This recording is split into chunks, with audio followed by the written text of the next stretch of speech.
जिनका परम पावन चरित जल निधि समान अपार है।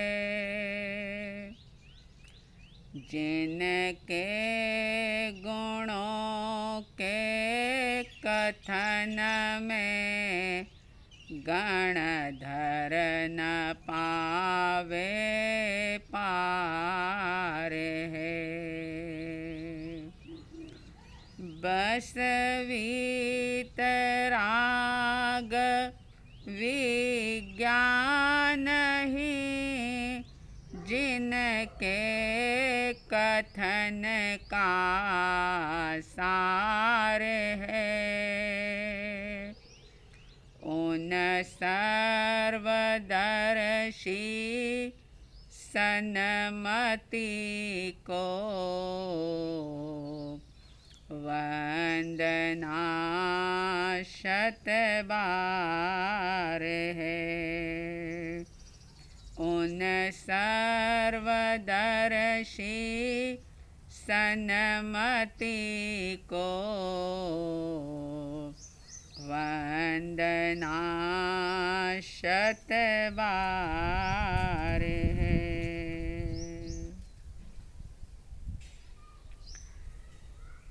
श्रद्धालु जिज्ञासु श्रोताओं, कृपालु देव श्रीमद् राजचंद्र जी के द्वारा रची गई ऐसी आत्मसिद्धि का स्वाध्याय चल रहा है और इस आत्मसिद्धि शास्त्र के स्वाध्याय के अंतर्गत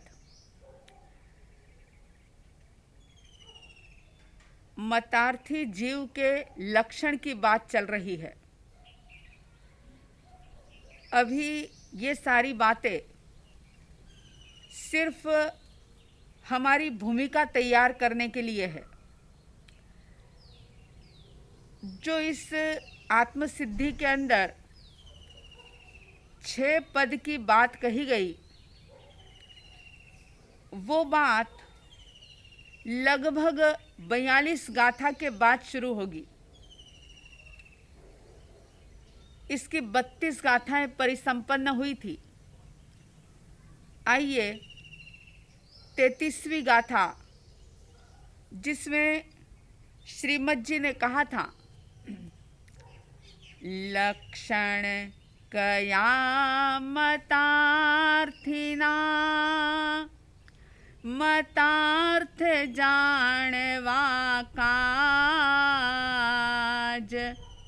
हवे कहूँ आत्मार्थिना आत्म अर्थ सुख साज। श्रीमद् जी कह रहे हैं 33वीं गाथा में कि मतार्थी जीव के लक्षण इसलिए बताए, कोई उन जीवों के प्रति द्वेष या नफरत की बात नहीं है। उन जीवों को नीचा या हल्का दिखाने वाली बात नहीं है। किसी का अपमान या तिरस्कार करने वाली बात नहीं है। सिर्फ और सिर्फ मतार्थी के लक्षण इसलिए बताए कि इन लक्षणों को जान करके, सुन करके हर कोई व्यक्ति अपना अवलोकन कर ले, अपना निरीक्षण कर ले कि जब तक ये लक्षण हमारे भीतर में मौजूद रहेंगे तब तक हम आत्मार्थी नहीं बन सकते, हम मुमुक्षु नहीं बन सकते। और जो आत्मार्थी नहीं होगा, मुमुक्षु नहीं होगा, भला वो मोक्ष मार्ग पर चलने का संकल्प कैसे करेगा, अपने लक्ष्य को तय कैसे करेगा, अपने गोल को कैसे वो तय करेगा कि मेरे जीवन का गोल क्या है, मेरा लक्ष्य क्या है, मेरा साध्य क्या है। और अगर साध्य लक्ष्य या गोल ही तय नहीं हुआ तो फिर भला मोक्ष की बात, मुक्त होने की बातें सिर्फ बात ही रहेगी, लेकिन उससे आगे कोई उसका ज़्यादा लाभ नहीं होगा। आपने सुना कि मतार्थी जीव के जो लक्षण है, लक्षण यानी जो सिम्टम्स है, क्योंकि हर बीमारी के कोई न कोई सिम्टम्स होते हैं और उन लक्षणों को, उन सिम्टम्स को देख करके व्यक्ति ये समझने लग जाता है कि हाँ, ये लक्षण, ये सिम्टम्स जो हैं ये अमुक बीमारी के हैं।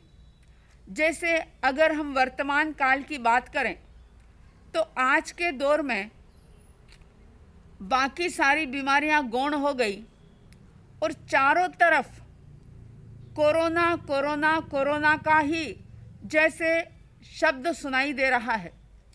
अब सर्दी, जुकाम, बुखार, खांसी पुराने ज़माने में भी होते थे, कोरोना नहीं आया था उसके पहले भी होते थे, लेकिन आज अगर किसी को जुकाम हो गया, सांस लेने में थोड़ी दिक्कत हुई, तो एकदम से मन के अंदर ये बात आती है कि कहीं कोरोना तो नहीं, कहीं ये लक्षण कोरोना के तो नहीं है, क्योंकि कुछ कुछ लक्षण लोगों ने जान लिए कि कोरोना के ये लक्षण होते हैं। तो इसी तरह से मतार्थी जीव के लक्षण श्रीमद् जी ने बताए। बस बताने का उद्देश्य एक ही था कि देव, गुरु और धर्म, ये तीन तत्व जो हैं, इन तीन तत्वों को मानना, जानना, इन पर आस्था करना, श्रद्धा करना, ये व्यवहार समकित का लक्षण है। व्यवहार समकित है ये, और जब तक व्यवहार समकित नहीं होगी, निश्चय समकित कैसे हो सकती है? जब तक व्यवहार समकित नहीं होगी, व्यवहारिक सम्यक दर्शन नहीं होगा, तब तक क्षायिक सम्यक दर्शन की तो बात ही कहाँ हो सकती है। तो यहाँ ये बता रहे हैं कि देव, गुरु और धर्म तुमने किस प्रकार से माने हैं, किसको जाने हैं। देव जो कि अरिहंत हैं, उन अरिहंतों के स्वरूप को तुमने क्या जाना, क्या देखा। जैसा कि मैंने इसी आत्मसिद्धि शास्त्र के अंतर्गत श्रीमद् जी के द्वारा कही गई बात आपके सामने रखी थी कि बहुत सारे लोग ऐसे हैं कि वे जे जिन देह प्रमाण ने समो शरणादि सिद्धि, वर्णन समझे जीनो रोकी रहे निज बुद्धि। कि समोशरण की रचना यानी बाहर का जो भी वैभव है तीर्थंकरों का, अरिहंतों का, उस वैभव को देख करके, यानी उनके पुण्य के प्रभाव से जो जो भी देवी देवता उनके लिए रचना करते हैं, फिर चाहे वो अष्ट महाप्रातिहार्य हो, समोशरण हो, स्फटिक सिंहासन हो, या अन्य किसी भी प्रकार के धर्म की जाहो जलाली हो, उसको देख करके या उसके बारे में सुन करके उसे ही मतार्थी जीव जिनेश्वर परमात्मा का स्वरूप समझ लेता है और अपनी मति को, अपनी बुद्धि को वहीं तक रोक करके रखता है, उसी के अंदर वो आकर्षित होता है। और यही बात आज भी कई लोग करते हैं। मंदिर में चले जाते हैं, जिनेश्वर परमात्मा की प्रतिमा के सामने घंटों बैठते हैं, पूजा भी करते हैं, लेकिन उनके आंतरिक स्वरूप की तरफ उनका ध्यान नहीं जाता। परमात्मा के बाह्य स्वरूप को देख करके या बाह्य आकृति को देख करके बस यही जिनका स्वरूप है ऐसा वो मान लेते हैं। तो ऐसा अगर है तो वो भी मतार्थी के लक्षण हैं। और फिर आती है गुरु की बात। तो जैसा कि ये बात मैंने बहुत बार दोहराई है, बहुत बार कही है कि जीवन में, जीवन की सार्थकता के लिए, जीवन को सही दिशा में मोड़ने के लिए सतगुरु की आवश्यकता होती है। अगर जीवन में गुरु नहीं है, किसी को हमने गुरु के रूप में स्वीकार नहीं किया, तो हमारा जीवन सही मार्ग पर आगे बढ़ नहीं पाएगा। अध्यात्म की यात्रा बिल्कुल शून्य हो जाएगी, यात्रा हो ही नहीं पाएगी। लेकिन गुरु के चुनाव के पहले ये देखना होगा कि गुरु सिर्फ कुल परंपरा से माने हुए हैं या कि जिनके अंदर सिर्फ बाहर का त्याग है लेकिन आत्मज्ञान नहीं है। अगर ऐसे गुरु को गुरु के रूप में स्वीकार कर लिया जिनको आत्मा के प्रति कोई जिज्ञासा ना हो, आत्मबोध जिनके अंदर ना हो, शास्त्र तो बहुत पढ़ लिए लेकिन शास्त्र पढ़ने का उद्देश्य क्या है, ये अगर गुरु को पता ना हो तो ऐसे गुरु को जीवन में स्थान दे देना, जैसा कि मैंने बताया था कि पत्थर के नाव का चुनाव कर लेने वाली बात होती है कि पत्थर की नाव जो खुद भी डूब जाती है और उसके अंदर बैठने वाले लोगों को भी डुबो देती है। लेकिन मतार्थी जीव जो होते हैं वे अपने जीवन में किसी भी प्रकार के परिवर्तन को चाहते ही नहीं। शुरू से जो क्रियाकांड वे कर रहे हैं, जैसा उनको पकड़ा दिया गया है उसको वो छोड़ने को तैयार नहीं होते और बस उसी को पकड़ करके उसी को सब कुछ मान लेते हैं। धर्म के नाम पर बहुत सारे क्रियाकांड करते हैं लेकिन उनकी सारी क्रियाएं जड़ क्रिया होती है। शास्त्र भी बहुत पढ़ते हैं और आत्मा की बात भी करते हैं लेकिन वो शुष्क ज्ञान होता है। निश्चय नई को पकड़ लेते हैं लेकिन व्यवहार नई को, साधनों को, धार्मिक साधन जो है उनको छोड़ देते हैं। तो हम देखें कि ये मतार्थी के जो लक्षण हैं और इसके आगे और भी बात बताई कि कषाय जिसके उपशांत नहीं हुए, कषाय क्रोध, मान, माया, लोभ, जिस साधक के भीतर में जिसने कषाय को उपशांत करने का पुरुषार्थ नहीं किया, जैसा कि कल ही बात हुई थी 32वीं गाथा के अंतर्गत, नहीं कषाय उपशांतता नहीं अंतर वैराग्य, सरलपणो न मध्यस्थता, एह मतार्थी दुर्भाग्य। बहुत बड़ा शब्द कह दिया है श्रीमद जी ने कि ऐसा मतार्थी जीव जिसके कषाय उपशांत नहीं हुए।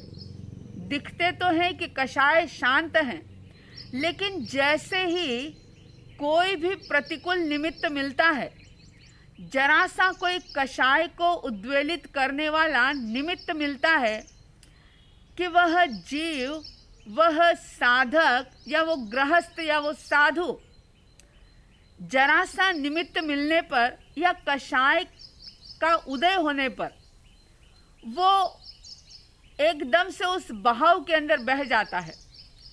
जरा सा किसी ने अपमान कर दिया, बर्दाश्त नहीं कर पाता। अगर किसी ने उसकी बात नहीं मानी, तुरंत आग बबूला हो जाता है।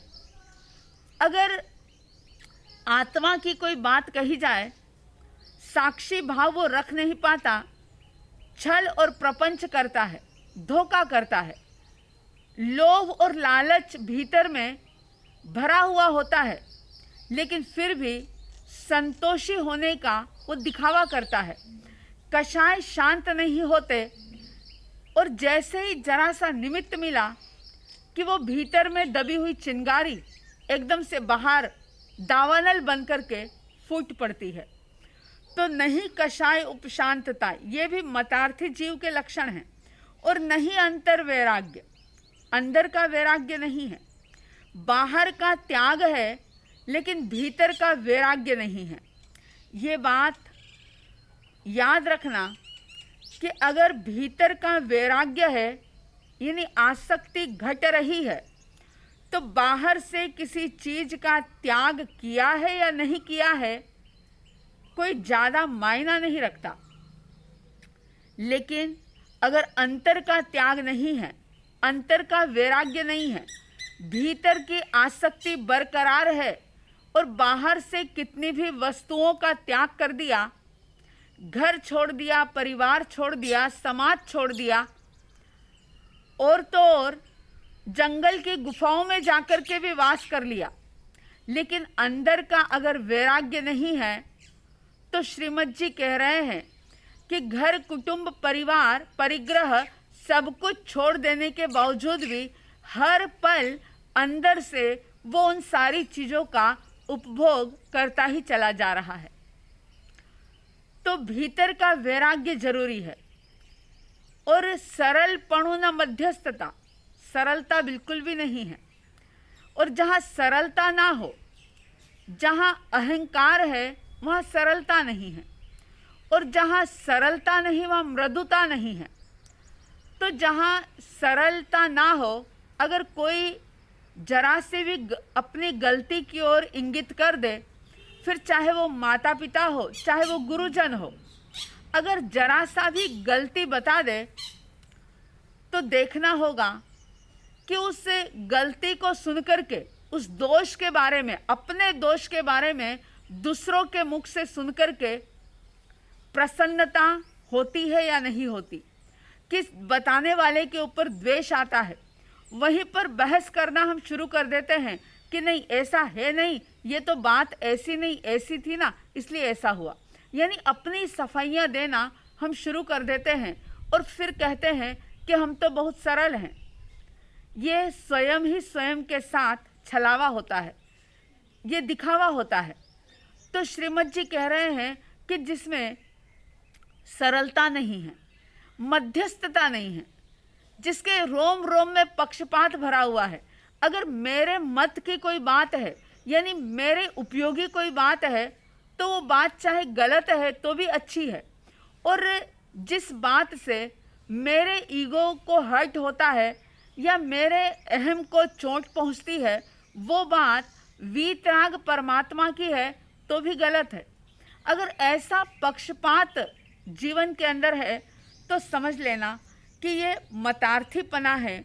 और जहाँ मतार्थीपना है यानी एकांत दृष्टिकोण है, मतार्थी का मतलब कि मैंने जो सोच लिया, मैंने जो मान लिया, मैंने जो कह दिया, बस वही सच है, इसके आगे कुछ भी नहीं है।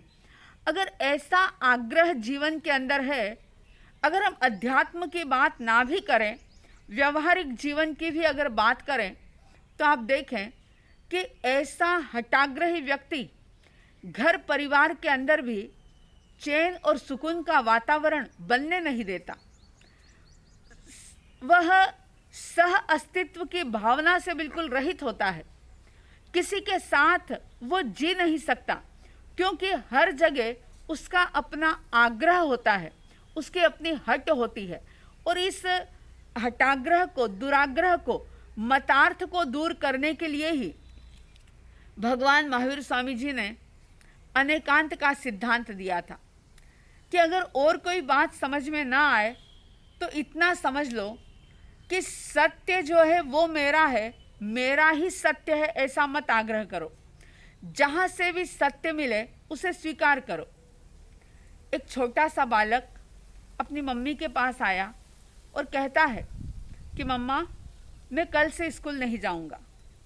मम्मी ने पूछा बात अभी की नहीं है, अभी तो वैसे भी स्कूल सब बंद है, पुरानी जब कोरोना नहीं था तब की बात है। तो वो कहता है कि मैं स्कूल नहीं जाऊंगा। तो माँ ने पूछा कि भाई क्यों, क्या बात है? तो वो कहता है कि सब अलग अलग तरीके से पढ़ाते हैं। पापा कहते हैं कि 5 + 4 = 9। भैया कहता है 6 + 3 = 9। अब बताओ, टीचर कुछ अलग ही कहते हैं। टीचर कहते हैं 4 + 5 = 9। ये क्या है? सब अलग अलग तरीके से पढ़ाते हैं। बच्चा था, बच्चा समझ नहीं पाया कि चाहे 5 और 4 कहो, चाहे 4 और 5 कहो, 9 होंगे। 6 और 3 कहो तो भी 9 होंगे। 8 और 1 कहो तो भी 9 होंगे। 7 और 2 कहो तो भी 9 होंगे। यानी होंगे वो 9। कहने का जो तरीका है, कहने की शैली है, ये अलग है। ये जो अलग अलग शैली है ये अनेकांत है, यानी वस्तु के एक ही धर्म को मत पकड़ो और उसके अनंत धर्मात्मक वस्तु जो है उसको सब एंगल से देखो, तो फिर आपको हर एक का दृष्टिकोण सही नज़र आएगा कि हो सकता है मेरे एंगल से मैं सही हूँ, सामने वाले के एंगल से सामने वाला सही है। जब ये बात जीवन में आएगी तो वहाँ आग्रह नहीं होगा, और जहाँ आग्रह नहीं होगा आधे लड़ाई झगड़े तो वैसे ही ख़त्म हो जाएंगे। लेकिन अहंकार ये सारी चीज़ें छोड़ने नहीं देता। तो श्रीमद् जी 33वीं गाथा के अंदर कह रहे हैं, लक्षण कया मतार्थिना मतार्थ जानवा काज, हवे कहूँ आत्मार्थिना आत्म अर्थ सुख साज। उन्होंने कहा कि लगभग 23वीं गाथा से लेकर के तो 32वीं गाथा तक ये मतार्थी के लक्षण बताए हैं। देखो अपने अंदर कि ये जो लक्षण बताए हैं श्रीमद् जी ने, ये लक्षण कहीं हमारे भीतर में है, और अगर है तो इसे दूर करने का पुरुषार्थ करो। श्रीमद् जी कह रहे हैं कि हवे कहूँ आत्मार्थिना आत्म अर्थ सुख साज। अब मैं आत्मार्थी जीव के लक्षण की बात कहूँगा, क्योंकि मतार्थी के लक्षण तो जान लिए, और मतार्थी के लक्षण जान करके अगर कोई ये सोच ले कि हाँ ये लक्षण तो हमने दूर कर दिए, ये लक्षण तो हमारे अंदर है नहीं, हम तो आत्मार्थी हैं। आज एक फैशन चल पड़ा है, ज़्यादातर हर कोई अपने नाम के आगे आत्मार्थी शब्द लगा देता है, अमुक संत आत्मार्थी, अमुक साध्वी आत्मार्थी। लेकिन वास्तव में आत्मार्थी का मतलब क्या होता है, श्रीमद् जी अब आत्मार्थी के लक्षण की शुरुआत 34वीं गाथा से करेंगे। तो कुल मिलाकर के कहने का अभिप्राय ये कि आत्मार्थीपना हमारे अंदर जागे, और वो तभी होगा जब मतार्थीपन दूर होगा, जब हमारा कषाय शांत होगा, हमारे अंदर में देव गुरु और धर्म के प्रति, सुदेव सुगुरु और सुधर्म के प्रति हमारे अंदर श्रद्धा जागेगी, आस्था का भाव पैदा होगा, सुदेव सुगुरु और सुधर्म को परखने की एक दृष्टि जागेगी, और इसके साथ ही साथ कषाय शांत होंगे, भीतर का वैराग्य पैदा होगा और सरलता आएगी। पक्षपात रहित जब हम कि हम आत्मार्थी बनने की दिशा में आगे बढ़ रहे हैं, देखेंगे कि आत्मार्थी बनने के क्या क्या लक्षण हैं। आप में, हम में, सब में मुमुक्षु भाव पैदा हो, आत्म तत्व को जानने की एक ललक जागे, जिज्ञासा जागे, और उसे अनुभव करने की एक साधना जीवन के अंदर हो सके, ऐसी साध्वी द्वय की तरफ से हार्दिक हार्दिक शुभ मंगल भावनाओं के साथ जय प्रभु महावीर, जय गुरु आनंद।